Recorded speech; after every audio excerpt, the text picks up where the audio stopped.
2 days before the biggest football tournament on the planet kicks off, America turned away one of its own chosen referees at the airport, and FIFA could do absolutely nothing about it. This is not a story from a thriller novel. This is not some scandal from decades ago that historians argue about. This happened this past weekend. Days before the 2026 FIFA World Cup begins on American soil, a man who had dedicated his entire life to football, who had climbed from war-torn streets in Mogadishu to the absolute pinnacle of his profession, landed at Miami International Airport with a valid visa, full FIFA credentials, and a dream that was years in the making. And he was turned away, sent back, told he could not enter. And the organization that chose him, the organization that stamped his name onto an official World Cup list, told the world they could do nothing to stop it. This is the story of Omar Abdulkadir Artan, and it is one of the most extraordinary, most complicated, and most heartbreaking stories this World Cup has already produced before a single ball has been kicked. Omar Abdulkadir Artan, 34 years old, born in Mogadishu in 1992, was set to become the first Somali referee to ever officiate at a FIFA World Cup. Let that sentence breathe for a moment. Somalia is a country that has lived through decades of civil war, political instability, and humanitarian crisis. Artan himself has spoken openly about how, at times, he had to change his route to his local stadium because of explosions happening nearby in the city. This man did not have it easy. He did not grow up with elite coaching academies, polished pitches, and a clear pathway into professional football. He built his career brick by brick, match by match, decision by decision, from one of the most difficult environments imaginable.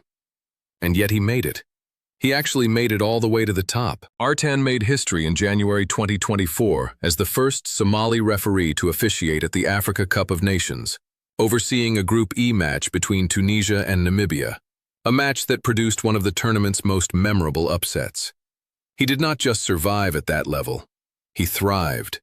He was named Africa's top male referee in 2025 by the Confederation of African Football, an honor that confirmed what everyone in African football already knew. This was not someone who snuck onto the World Cup list through politics or connections. This was genuinely one of the best referees on the continent, chosen entirely on merit. He was one of 170 officials picked to take part in the 2026 FIFA World Cup. He had earned every single right to be there. So what happened? Here is where the story takes a turn that nobody saw coming. Artan was turned away at Miami International Airport and sent back to Istanbul, where he had been staying in preparation for the tournament. U.S. Customs and Border Protection said the referee underwent additional inspection upon arrival, and following that inspection was determined to be inadmissible due to vetting concerns, and was denied entry. No detailed explanation, no appeal offered, no path forward given. Just a door slammed shut on the eve of football's greatest stage. And then the most stunning part of all of this is what FIFA itself said in response. A FIFA spokesperson confirmed that Omar Abdulkadir Artan will be unable to train and officiate at the FIFA World Cup 2026 after he was denied entry into the United States, and added that FIFA is not involved in host country immigration processes, including visa adjudications, and that a host government ultimately determines who receives a visa and who is admitted into their country. Read between the lines there. The world's most powerful football organization, the body that generated billions from this very tournament, the organization that personally selected Artan and placed him on that official list of 52 referees, publicly admitted it had no power to intervene. It washed its hands of the situation and pointed to the host nation. But here is the detail that makes this even more difficult to accept. Artan had a valid visa for the United States. He did not arrive underprepared. He did not arrive without documentation. A Somali embassy official confirmed that Artan had even been issued a diplomatic passport specifically to ease his travel, following earlier visa difficulties, which tells you that people close to this situation were already aware that entry might be complicated. They went the extra mile. They got him a diplomatic passport, and it still was not enough. Somalia is one of 39 nations affected by the Trump administration's travel ban, a sweeping executive order that bars or places additional scrutiny on nationals from those countries. U.S. Customs and Border Protection did not provide details on why Artan was refused entry. But nationals of countries listed under the travel ban are placed under additional scrutiny upon arrival. The White House was asked directly about the case.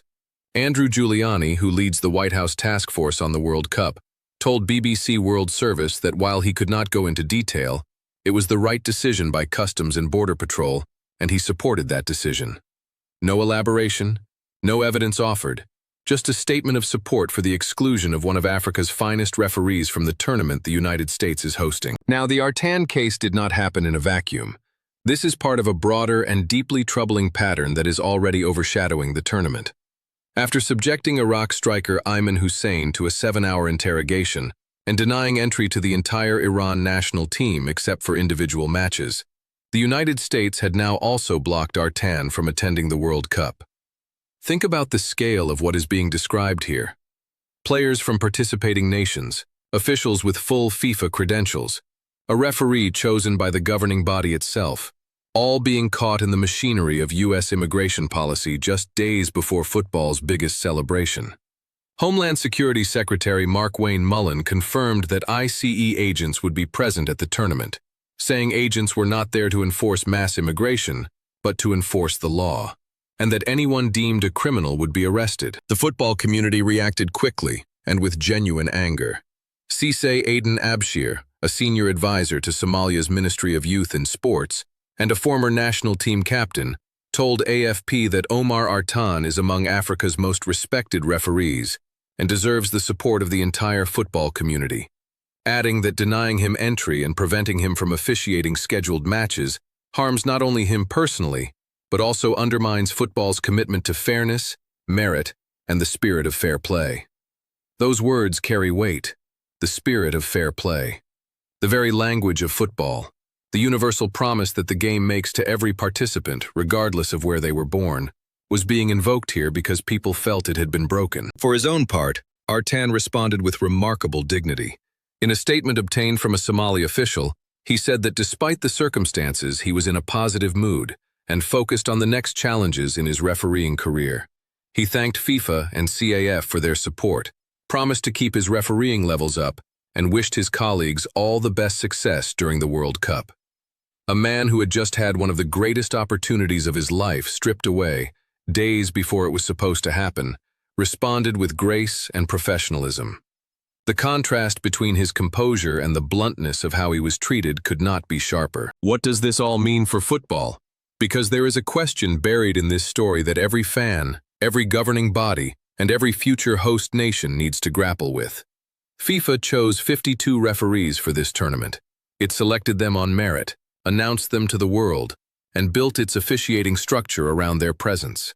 One of those 52 has now been removed, not because of anything he did wrong, not because of a disciplinary issue, not because of a performance concern, but because of the country he was born in. That sets a precedent, a deeply uncomfortable one. It tells every official, every player, every delegate from a nation on any kind of restriction list that their World Cup participation could be overridden at a border, regardless of how hard they worked to earn it. Despite FIFA's comments, the world governing body does have recent history of stepping in on accessibility matters at its own events, which means the argument that FIFA was completely powerless here is one that deserves scrutiny. When it chose to host this tournament in the United States, it accepted a set of conditions. Part of those conditions, as it is now becoming clear, includes the reality that U.S. immigration enforcement operates independently of football governance. Whether FIFA truly factored that in during the host selection process is a question that accountability-focused journalists will be asking for years. 2 days from now, the 2026 FIFA World Cup will begin. The stadiums will be full, the anthems will play, and the world will watch. But somewhere in Istanbul, Omar Abdulkadir Artan will be watching from a distance, a man who earned the right to be there, who carried the hope of an entire nation and an entire continent with him, who got on a plane with valid documents and a legitimate appointment, and who was turned back before any of it could happen. Football loves to tell stories of triumph over adversity. It loves to celebrate the journey from nothing to everything. Here was a story that had all of those elements already written, already earned, already real. And it was taken away at an airport door. This is Football Brief. If this story moved you, if you believe every voice in football deserves to be heard, Drop a comment below and tell us what you think about what happened to Omar Artan. Subscribe to the channel because these are the stories that matter, the ones happening right now, the ones that go beyond tactics and transfers and get to the heart of what this game is actually about. We will be with you for every twist, every shock, and every moment of this World Cup. Do not go anywhere.